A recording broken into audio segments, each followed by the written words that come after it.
Well, again, it's very difficult not being an expert, but it seems to me the bike didn't go fast enough. This is indeed a disturbing universe. Hello and welcome back. Obviously, we're here to talk about the 21st episode of The Simpsons, which was the 8th episode to air of the second season. It was called Bart the Daredevil. It was episode number 7F06, and it premiered on December 6th of 1990. It was written by Jake Hogan and Wally Wolodarski, directed by Wes Archer, and the showrunners were Matt Groening, James L. Brooks, and Sam Simon. So this one is definitely a defining moment for the series, and I would guess most people have seen this one multiple times. I mean, this episode has been overplayed in syndication, and it's been referenced again and again throughout the rest of the series, even in the Simpsons movie from 2007. In fact, I think this episode is so important to the show that we actually take Bart the Daredevil for granted. In fact, I think it's the best one we've seen so far, and I'll probably be saying that several times throughout season 2, because I think this is when the show really started to cut its teeth. But at the end of the day, I have seen this episode way too many times, so I may actually be a little sick of it, but that doesn't make it a bad episode by any means. I think it's a great episode that we have all just spent too much time with. So with that in mind, let's analyze the crap out of it. But before we do, I'll just quickly mention that there is some bonus commentary at the end of this video. Bonus commentary for what, you say? Don't forget, the world premiere of my new music video follows The Simpsons tonight. Hi, this is Al Jean. Hi, Jake Hogan. This is Mike Reese. Hi, Wally Wolodarski. And this is Matt Groening. This, I'll just start by saying this is probably my favorite Simpsons episode that we ever wrote together, because it was something that was always very near and dear to my heart, which was the replication of Evel Knievel type stunts, which was something that I think all the guys in the room related to, because we were all at the age where Evel Knievel was a huge hero to us as kids. Right, and the weirdest kind of hero, a guy who's just willing to break all his bones. Oh, I know, but I mean, honest to God, I had the little Evel Knievel doll, and I always made sure to watch his stunts on ABC Wild World of Sports, and tried many times to replicate, things like jumping my bike on ramps that we used to build where I lived in Long Island. So, I mean, it's of course a stupid hero to have when you're a kid, but the 70s were crazy. Undeniable, yeah. Don't have to tell you, my friend. Now we're in the age of Robbie Knievel. That's right. And shows where people have sitting with snakes on their faces and mice on TV and rats biting them. I was just at the county fair. This is so not appropriate, but it's still going to be the closer for the San Diego County Fair. Is a man breaking a motorcycle jump record? Well, and of course, then there's the TV show Jackass. Right. Which, they say don't send in your videos. Right. Well, there's this new TV show called Real TV where the videos that they won't show on Jackass right. of kids setting themselves on fire and stuff, they show on Real TV. So there's a tip for you. Live from the Springfield Center for the Performing Arts. So, of course, professional wrestling was just something that was becoming big again at the time, and I had actually been to a bunch of them, one in San Francisco and one in LA. I saw Ric Flair and Hulk Hogan have a title match in LA with Gavin Filone, as a matter of fact. Mm-hmm. Who's the guy with the gray hair? He used to pop up a lot, that kid. Nobody knows. No. I think that was Lewis or Richard. Oh, you're right. Right. He's out of the character pack now. Yes, he is. I tried to get the animators for years to draw the crowds in the backgrounds in the dark. I mean, even on Dumbo, the great Walt Disney movie, they put the audience in the dark, and so you'll see a lot of silhouettes of non-moving crowds in The Simpsons. Still haven't figured that one out. Saturday at the Springfield Speedway. By the way, there was the origin of Futurama, right? That those motorcycle guys. Mm-hmm. I noticed in watching this episode that suddenly the animation got really good when it was motorcyclists dunking basketballs. And I thought, God, I should do a show that the animators will really want to animate. And so that's why spaceships and stuff from Futurama. 9 short years later, yeah. One night only. Plus the amazing, the astounding, the unbelievable Truckosaurus. Oh, remember this is because this was happening when we were writing this. Right. At the Anaheim Stadium was a huge monster truck show, and we thought it was actually called Truckosaurus. The weird part about Truckosaurus is this, and there was a real thing, but it was called something else. It was called like Mechasaurus, right? Or Megasaurus or something. But it was only at truck rallies. But basically, it was a mechanical dinosaur. It didn't seem all that amazing at all. Didn't we hear from those guys? Weren't they going to sue us or something? Yeah, at one point, yeah. For ruining their image. Well, they tried to drive that thing on the Fox lot and get us. Remember? That was scary. That was. I remember that. I was lifted up briefly by one of the claws. And I think Megasaurus got a pilot with Fox. I'm not kidding. It was going to have its own series. Right. And then became president of the network. But I remember how happy we were when we found out that Truckosaurus was not the name, because then we could use it, because it's so perfect, Truckosaurus. Yeah.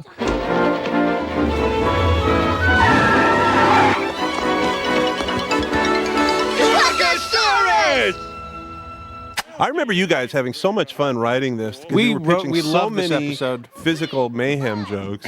Yeah. And another thing I liked about this, which isn't the humor of it exactly, is how Bart and Homer are so connected. I know, it's very sweet.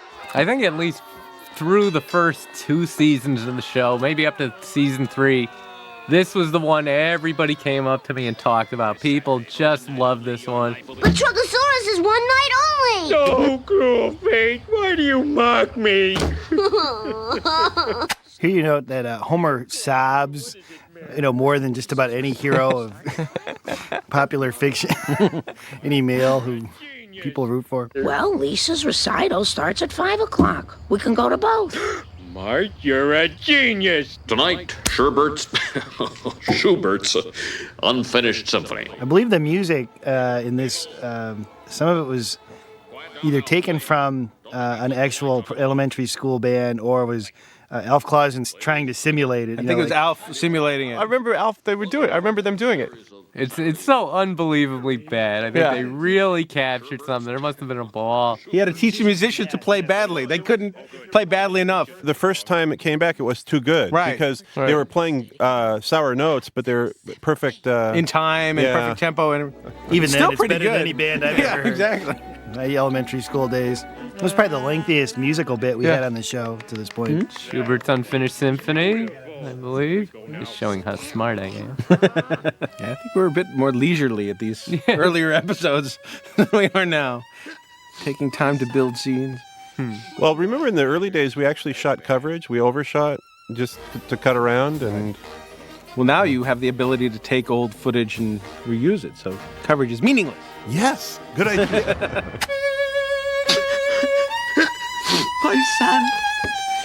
My son. Come on, Flanders. He's not that bad. That I always liked, that they had working cannons at an elementary school band concert. It's hilarious. It's really funny. I like Homer's eyes in both mirrors. That was a good effect. I reached in. If I'm not mistaken, that's a classic Jimmy. Jim Brooks? Yeah. Homer, drive defensively. Did you see Bleeding Gums Murphy in the car they passed? Oh, no. Yeah. Damn, no spots. Oh, I think there's one over there. And again, this is like typical Simpsons act construction at the time. Like with this event will now end the first act and will be the story now is set in motion. Which I always thought was such a fun way to write a script. Truckosaurus! Where? The thing that makes me laugh is we act like Truckosaurus is an animal. Right. Like that there are people who could have just said, wait, I'm not going to eat a car just because it's on the... That's an act break, boys. Yeah. It's great. Nobody tuned out there. On the plus side, there doesn't seem to be any frame damage. This check should take care of everything. I like this guy giving him an estimate when clearly there's a full audience there in the middle of the show. I always like this joke too because this is something like you always grew up hearing, like frame damage. No one really understood what it was. Thank you so much. Mr. Simpson, I'm Leo G. Clark, inventor, owner, and operator of Truckosaurus. Leo G. Clark. Oh yeah, that was a guy we worked with. Named after a guy we work with, all work with at the Gary Shandling Show. It's Gary Shandling Show. With crowds, we've done different things over the years. Here, it's just painted silhouettes. We've also done people where it's fleshed out, but often they're just painted and unmoving, or we just try to reduce the number you see. It's always difficult. It does look like $1.99 there, doesn't it? It looks like an audience of bowling pins. There's Lisa's older sister in the background. It was really difficult because the animators wanted to animate themselves. Like, that's probably a caricature of the guy who drew that drawing, and try to get the background characters look generic enough. That took another several years before that happened. Captain Lance Murdoch. Ladies and gentlemen, and especially little children. Still on fire. This is a great character. What a great voice, too. Yeah. Stan Castellaneta. A lot of this stuff came from the Evel Knievel TV movie starring George Hamilton. Because we cribbed a lot of the stuff out of there when we were writing it. I don't think that was a TV movie. I think I saw that. I saw that in the theater. Sorry. Sorry, folks.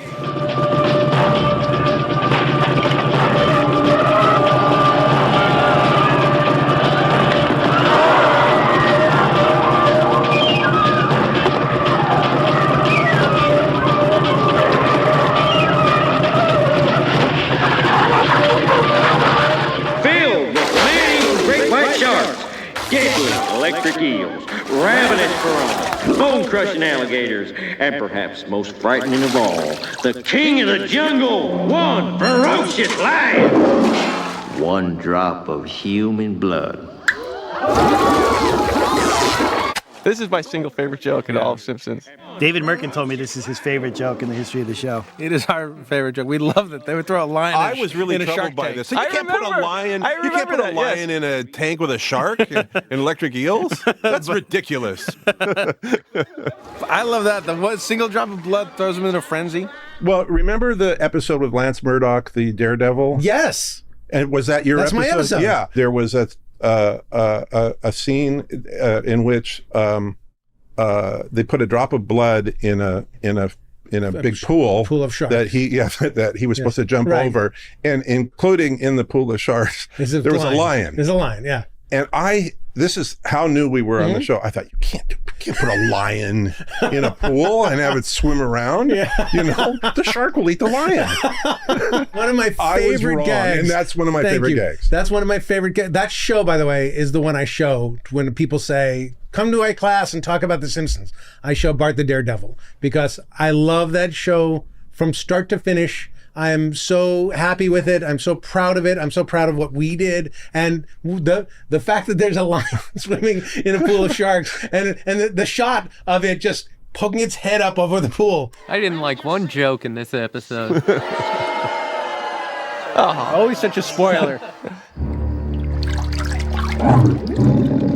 Like, this is a great gag. That's a Wes gag right there. The lion just swimming by. Wes Archer gag. He made it! He's okay, folks. This is all very cartoony. It's so ridiculous. This is stuff that we generally speaking we didn't do. We tried to steer away from at the time. That's also from the Evel Knievel movie. When the guy Evel Knievel's mentor dies, and he says he dies, and the guy says, he's okay, folks. There's a callback in Viva Ned Flanders where Lance Murdoch's in it again, and he's in a crash, and he's clearly completely unconscious, possibly dead, and they go, he's okay, folks. Right. He doesn't do a thumbs up or anything. Right. Where? He's all right, folks. When he's not in class, he's risking his ass. The well-bred Daredevil, Bart Simpson. I think that was the first time we said ass on the show. And that was a big fight, too. Yeah. Mm-hmm. Well worth it. What else could rhyme with class? Sorry, America. I know, we've done some things we're not proud of.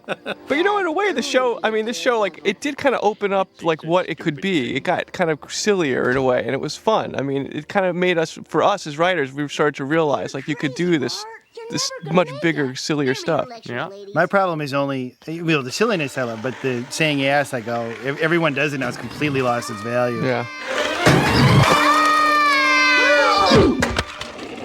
Oh no, he's hurt. Bad. Let's get out of here. This happened to my mom. This has really happened to my mother. That's how it got into the script. Let's get out of here. She got hurt and all her friends ran away. When she was a little kid? Yeah, when she was a little kid.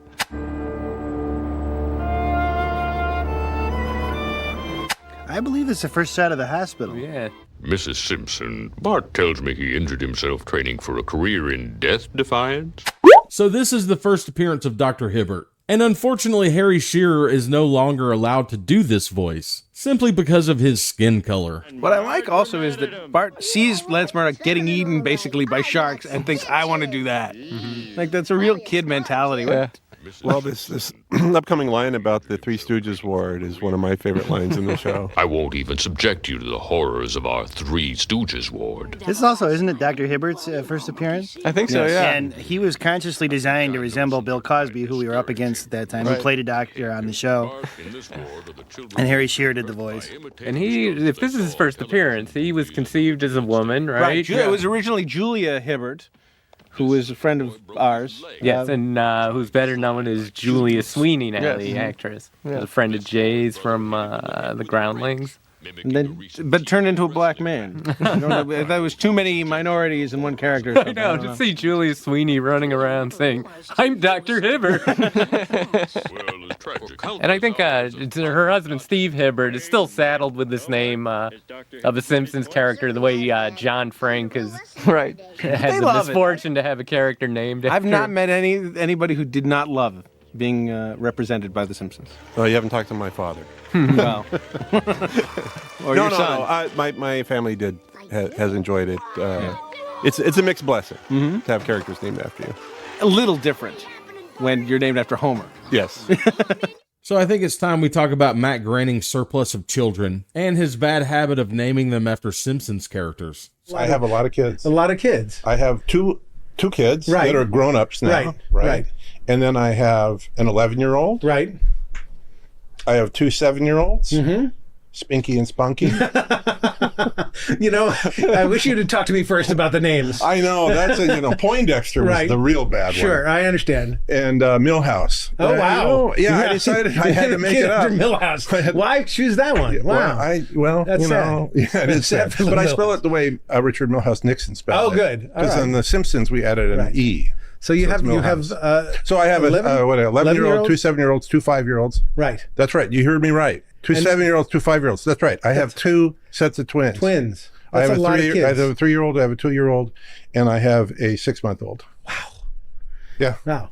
You know what? Stop screwing. I got to say that. Just like, considered. This guy is in his 70s and he has a child who is roughly Maggie's age. He's a professional sugar daddy. So you know the story on Will, and I hope he doesn't. This may be something I will ask you to take. No, I won't. His real name is Homer. I do know that. And I named Homer after my father, Homer, who I named the character after, and I thought I will make up to my father Homer, the fact that I named this idiot cartoon character after by naming my son. However, when you're wheeling a baby carriage down the sidewalk, and people say, "Oh, what a cute little baby! What's his name?" Homer. Right. And then they burst out laughing, and then they get this horrified look on their faces when they realize I wasn't kidding. He's serious. Yeah.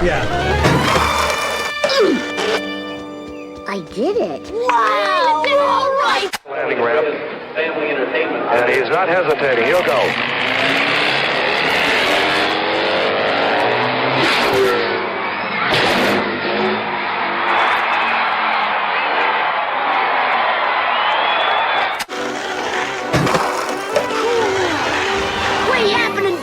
You kids get a kick out of my jumps, and I love you for it, but it's all too easy. This is like the marijuana is the gateway to heroin argument that Bart's employing. Hello, children, and welcome to Springfield Gorge. Wow! So this is obviously a parody of Evel Knievel jumping Snake River Canyon, which was the biggest thing in the world when we were all about 15.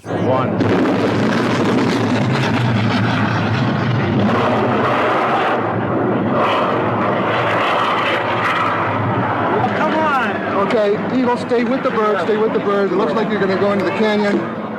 Stay in the river. You had a premature shoot. You have a good shoot on you. Come on. Just cleared the rocks, thank God. It looks like he is in the water. Robert Craig Knievel appears to have landed in the Snake River. What does it look like, Bob? It looks like he didn't hold on to the handle.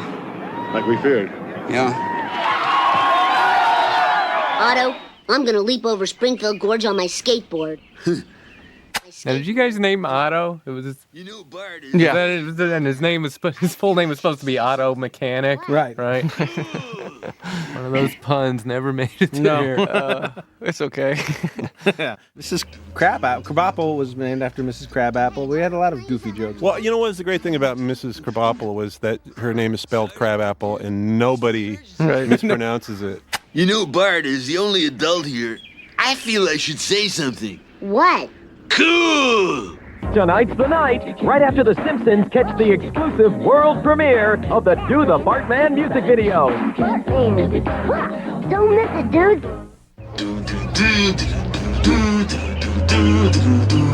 So this animation was reused from the season 1 episode, Homer's Odyssey.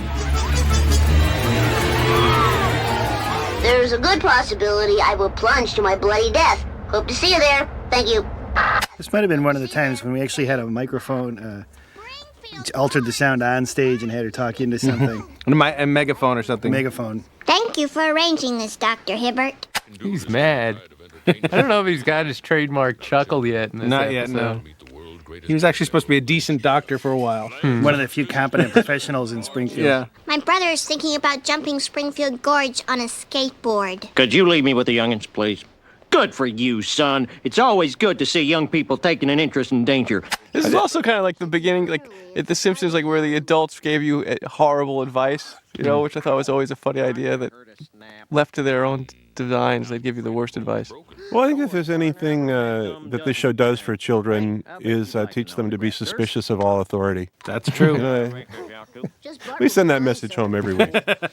It's an interesting thing for all the complaints you get about imitated behavior on TV shows. As far as I know, the one person who ever got hurt by The Simpsons was some kid.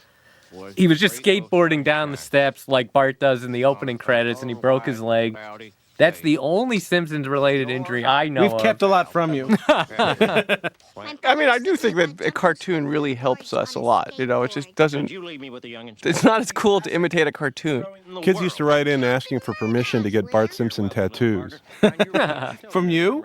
Yeah. Like copyright permission? Yeah. Or just that you'd write to Or their do I parents think it's a and cool say- idea? And, Right. I had to say I think it's not a good idea. And, Right. but they do it anyway. Yeah, they do. I'm sorry, Bart, but if you got hurt or died, despite the extra attention I'd receive, I'd miss you. Back then, the Simpsons usually ate purple or green goop at every meal. Bart, I forbid you to jump over that gorge. You can't. I can and do. Go to your room, Bart. The minute your back is turned, I'm grabbing my skateboard and heading for that gorge. He's as good as dead. Sobbing again. He folds instantly. That's great. It's very volatile. I like it, though.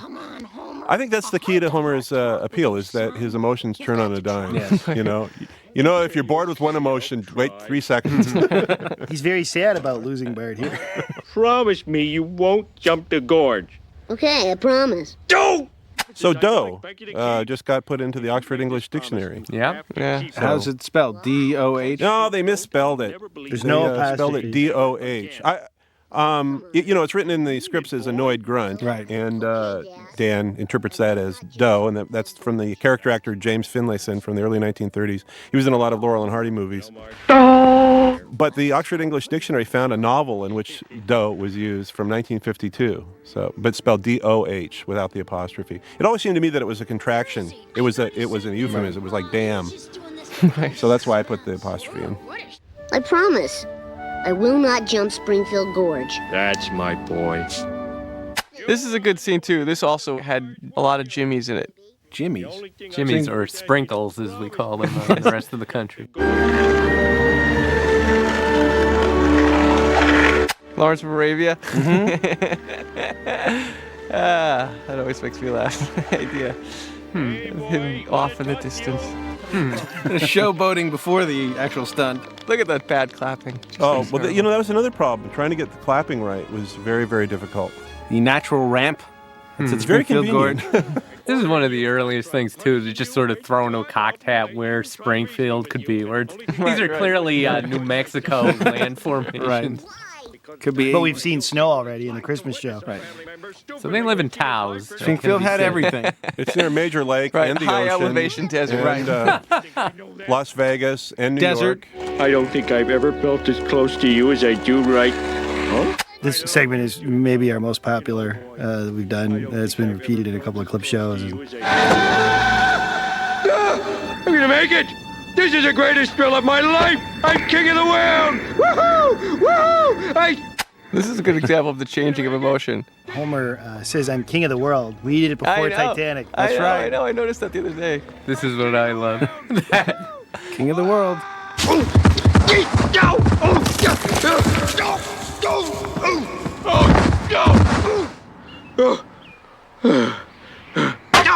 This, of course, was a big controversy in the show itself because we didn't want to mimic the Warner Brothers style falling down cliffs. So we had a bloody, horrible, horribly injured Homer fall down a cliff. But we had an even bloodier shot, which we didn't use.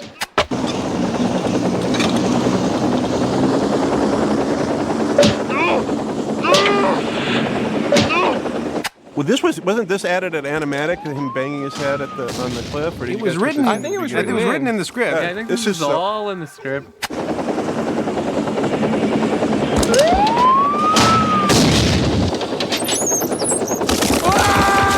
Originally, I think there was a red cross on the ambulance. And then the original intent was to repeat the entire Homer going down the cliff again with the same animation. And he got hit with the gurney at the very end. Yeah.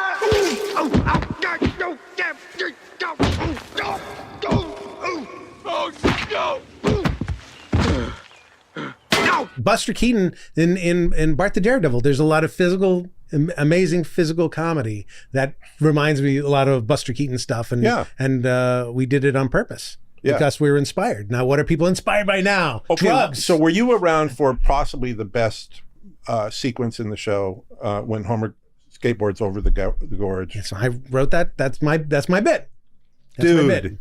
I worship you. Well, I know. Finally. Yeah. No. That was the fact. And that, to me, there was a little bit of Buster Keaton. That's the Buster Keaton I'm talking about. You think you know what the joke is, and then you get 3 extra jokes. Exactly. When the ambulance put load to the ambulance, he's hit the ambulance and he falls back down. That is Buster Keaton all over. You think you got guts? Try raising my kids. And I always love the blackout too. I feel like that's a really this funny infuriated me. I always argue with you because it was sudden blackout. There was no one of those crazy nuances where we always fade out, and we were going to fade out. We said, let's try it as a blackout, and it got this giant laugh. I know, mean, it it's the was very difference satisfying. of 4 frames of nothing. How right.